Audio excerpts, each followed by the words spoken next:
Greetings, I am Erin Patten, metaphysical master in a millennial age, and it is my life's purpose to guide you and organizations along an enlightened path. So I invite you to sit comfortably and tune in as I welcome you to the Meta Business Millennial, where we get the real conversations you won't get in the boardroom so that we understand this is exactly the path we need to be on in order to grow, evolve, and thrive.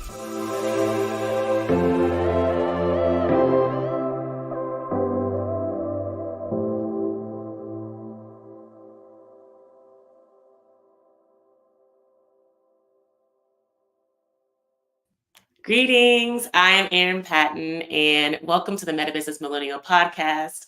I'm also known as Master L. I'm just checking the mic, making sure it's working, because I just did this cast and it wasn't working before, so I'm back live, and I'm gonna just do it over because sometimes it's just how it rolls.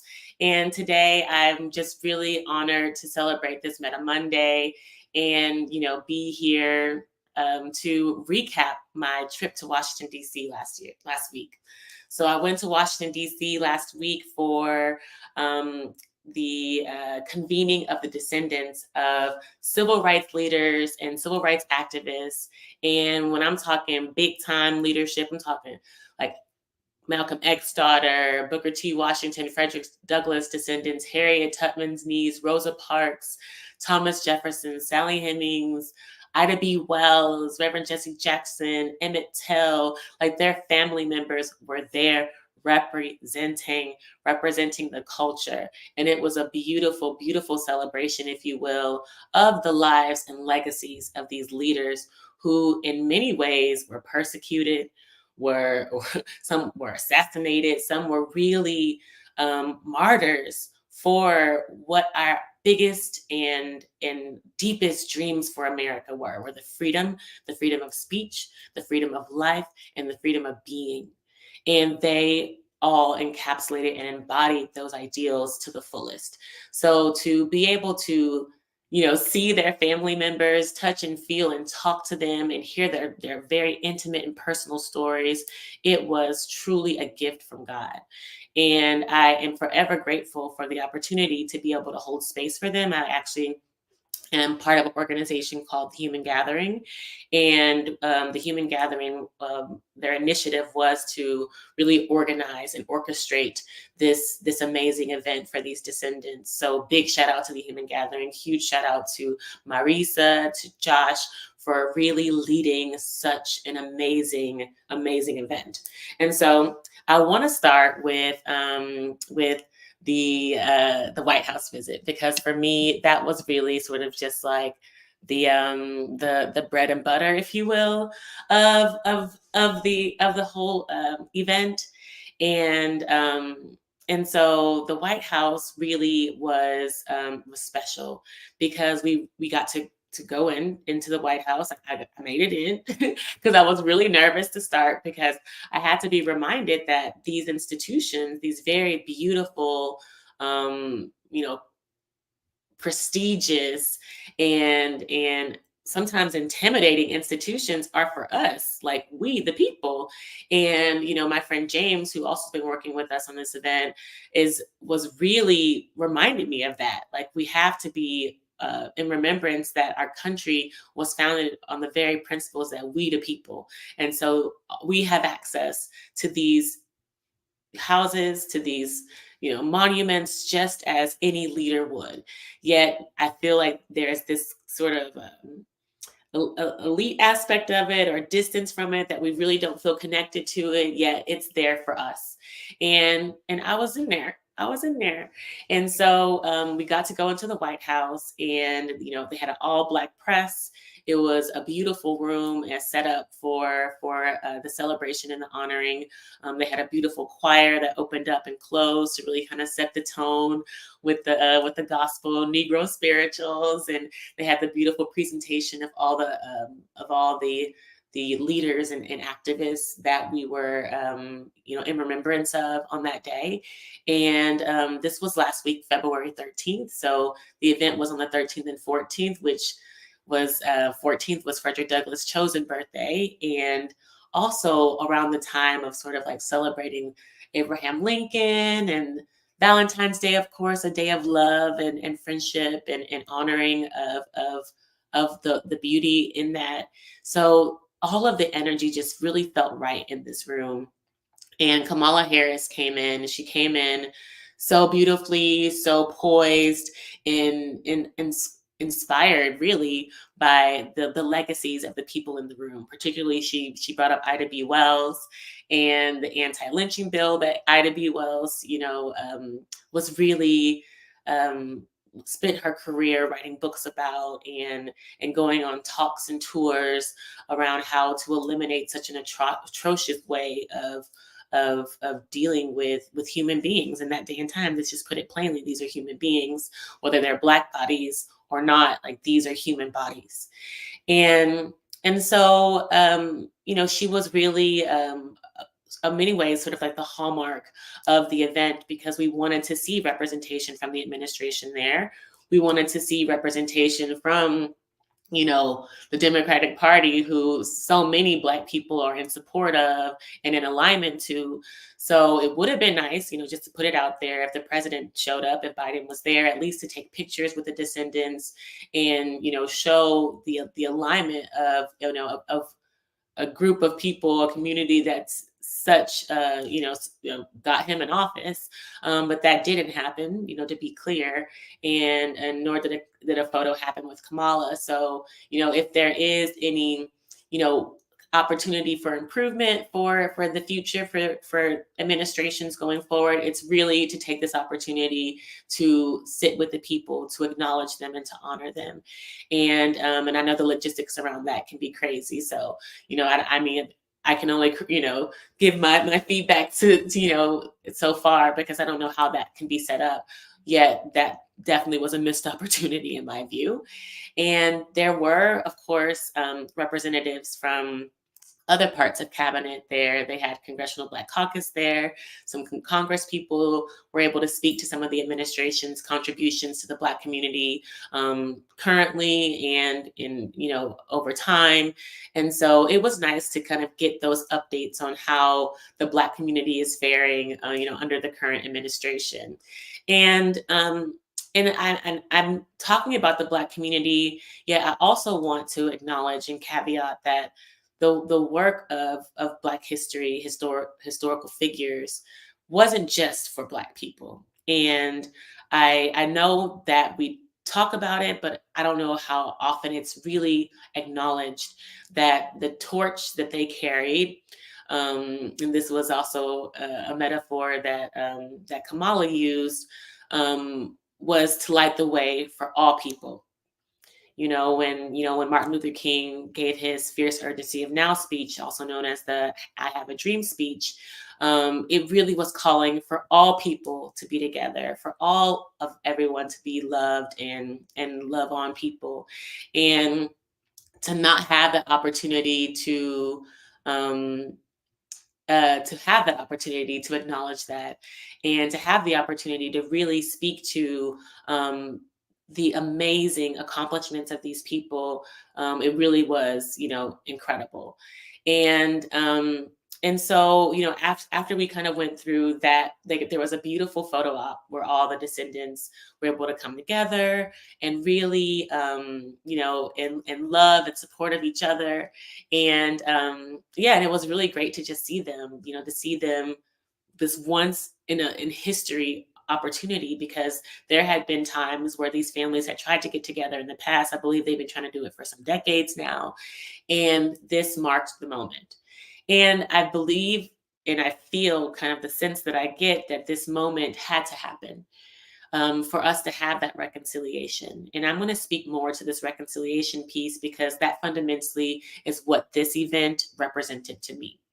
It was a moment of reconciliation for all of the collective, not just for Black people and white people relations, not just for the issues of these families. This was a reconciliation for humanity. And Washington, D.C. is a very powerful center. The monuments are structured and placed that way for a reason. There's a massive obelisk, which is a, collects a vortex of energy, right there in right near the White House, the Lincoln Memorial, the temple, and we know DC as the epicenter, particularly in the West, of power and influence. Of course, that's politics.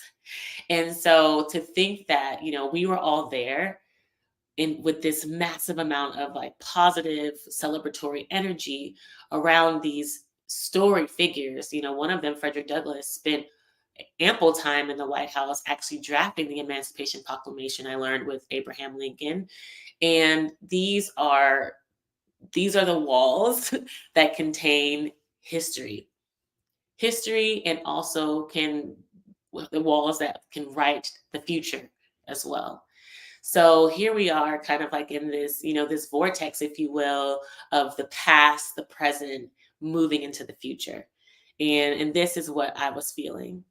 And so as we're, visiting the US Capitol, like even in the US Capitol, we got a chance to see a very beautiful painting of the first president, George Washington, handing over power back to the people after his administration ended. So he knew that everyone felt and knew that he wasn't going to just be a ruling king, as were, if you will, the nature and nation states were in that day and time.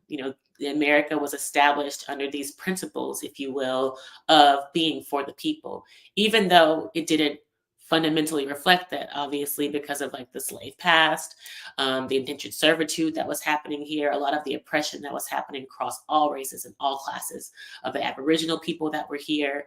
There was a lot of, if you could call it so, hypocrisy in the creation of the nation state. And that is only, in my view, in a reflection of consciousness at the time. People can only do what they can with the level of consciousness that they at. And we understand that the words were there. We, the people, we have freedoms, we have rights, but the actions were not. And this is why I say that a lot of the people who we were celebrating were carrying the torch for all people, because they were strong enough, poised enough, educated enough, intelligent enough, aligned enough, spiritually sound enough to stand up in opposition. And how it looked was for Black people, but how it turned out was for all people. Because now, as we see and experience, the country that we live in is so much more open and accepting of all people because of the sacrifices of these people, these Black people. And in honor of Black History Month, I usually don't get into race conversations. I usually don't talk about these things, but the fact that I had this unique opportunity to go to Washington, and this unique opportunity to really convene and converse and interact and learn from all of these amazing people, it serves the collective. It serves me well and the collective well to talk about it, to talk about the race, to talk about Blackness, and celebrate it as something that all people benefit from. And so these particularly weren't conversations that were happening then, but these are, of course, my reflections and my thoughts after.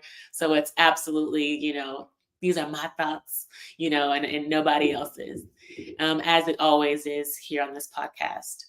And so as we are thinking about sort of the reconciliation piece of it, I really want to start channeling here and speak to how this matters for the collective.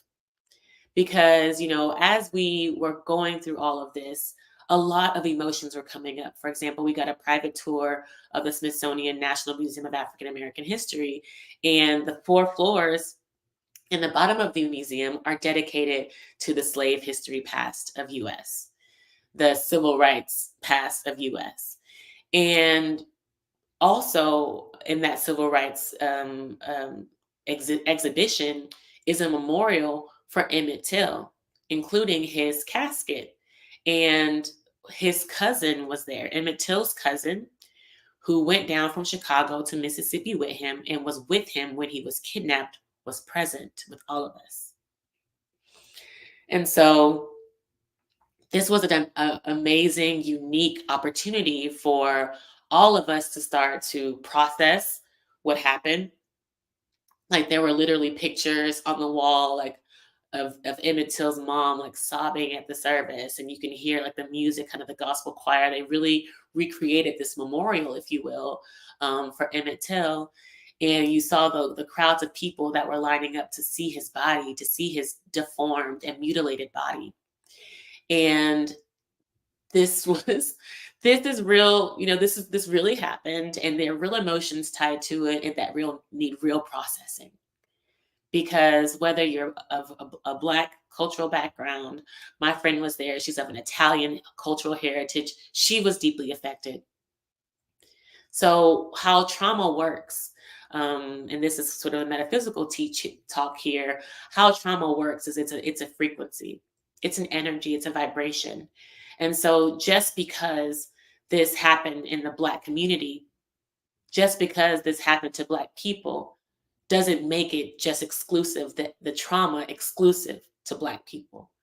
The trauma permeates to all people everywhere. And this is why the reconciliation piece is so important, because we have to first acknowledge what's happening here, the generational trauma, the generational trauma that's carried in the blood of our ancestors that is passed through to us, and that we feel deeply and may not know. Yet we feel the emotions when we see the images, we feel the emotions when we hear the story, because the past has yet to been healed. So essentially, the work that we're doing now, what this event catalyzes for us, is the healing. This is what we're being called to do. This is why I'm here. The Meta Business Millennial, this is why I'm here, is to awaken us to the necessity for healing. Because this is happening across the world as we see it and know it today. It's happening in Israel, it's happening in Gaza, it's happening in Palestine. The division, the segregation, the racism, the torture, the trauma, the violence on all sides. And I know it to be true to have this effect because while I was there visiting the White House, there was a protest right in front of the White House that I captured on video for those very people in that part of the world. A protest or a demonstration or a peace rally, more like a peace rally, where there's just solidarity with struggle, a solidarity with the knowing of a struggle. And the fact that we know it means that there's something that we can do about it. And when we don't do something about it, it pains us all. We all suffer. Not just a Black person, not just a white person, not just this person or that person. We all suffer. So it's incumbent upon us to acknowledge this pain and this trauma that's happening around us in the world today, the violence, and do something to heal that. And I talk about this every week on the podcast about how it starts with the individual. It starts with me. It starts with you and this acknowledgement of the pain. What are the discriminatory practices that I hold? What are the prejudices that I see and embody? Where are the hateful moments in my being, the hateful thoughts in my being? Or am I asking myself these questions all day, every day? Likely no, because a lot of us have been taught to see this outside of ourselves. We have been taught to see the discriminatory practices externally when everything originates from within. All that we experience starts with mind, our own perceptions. And then that's then reflected back to us. That's actually how this reality, this realm works. And so the more that we start to understand how our reality works, our this realm that we live and we breathe and we exist in works, the more we can bring it into control. Because the more we can control ourselves, control our own thoughts, control our own emotions, then that then is reflected around us. And this is why I speak to this experience in Washington, this experience in DC as that of a reconciliation, because we first had to acknowledge the past. We had to see it and know it as a truth for many of us, if not all of us. And when we have that ability to acknowledge the truth in what happened in our past, then we can start to move towards ways in which we can reconcile those pains, reconcile that the energies of uncomfortability,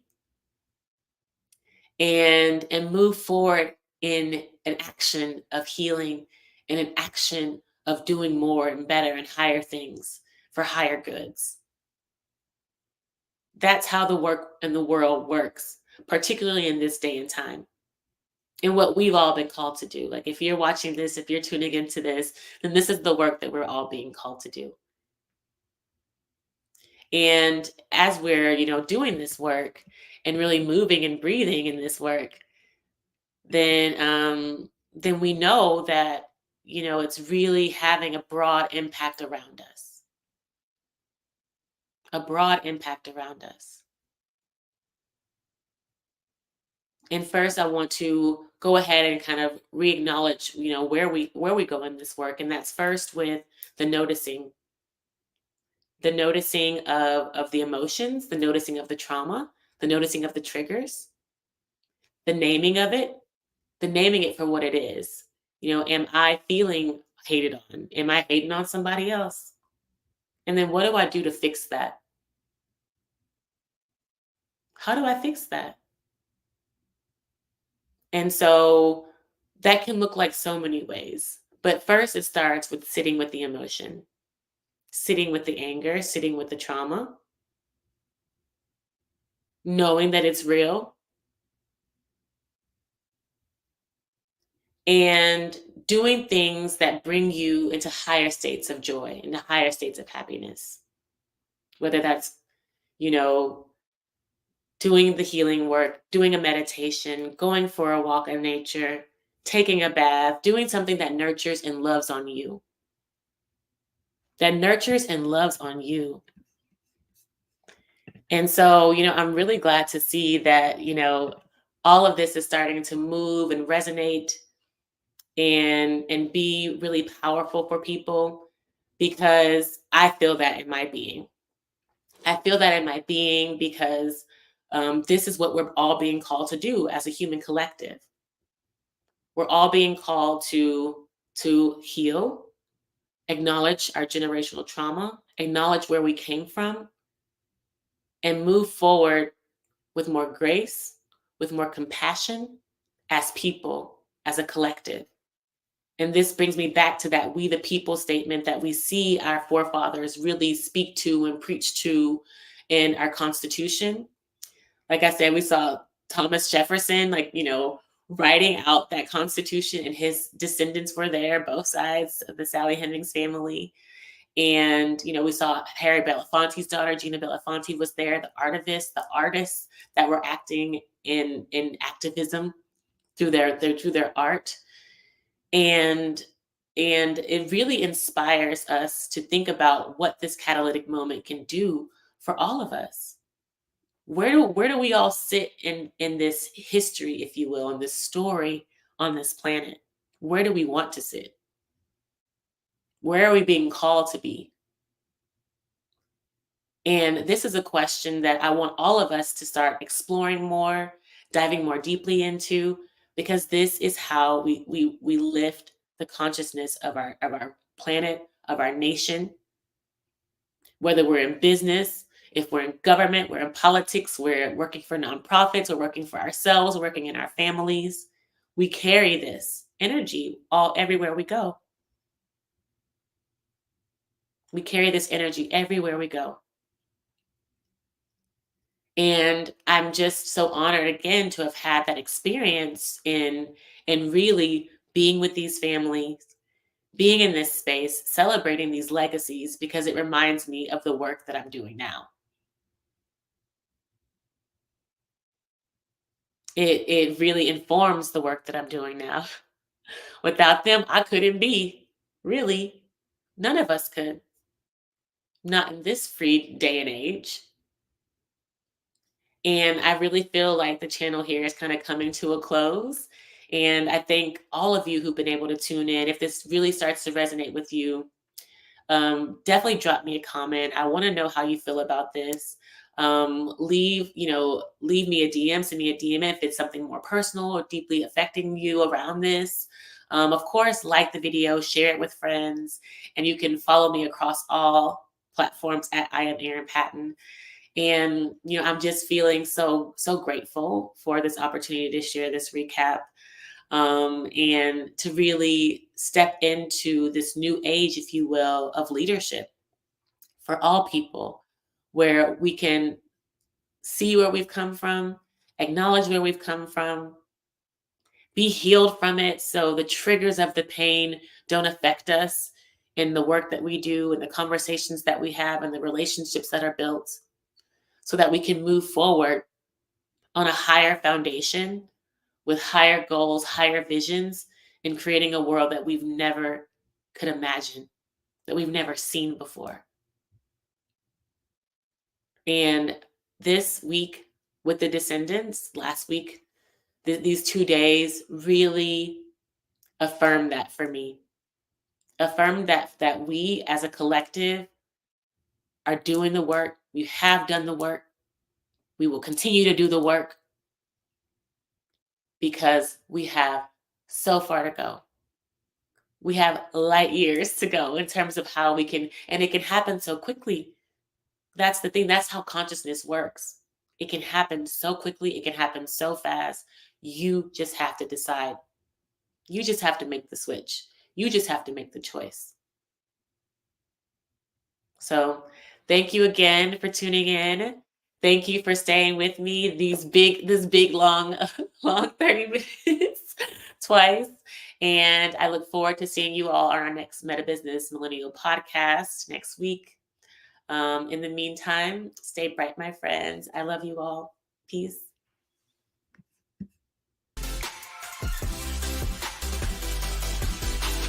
Did you really love this episode of the Meta Business Millennial podcast?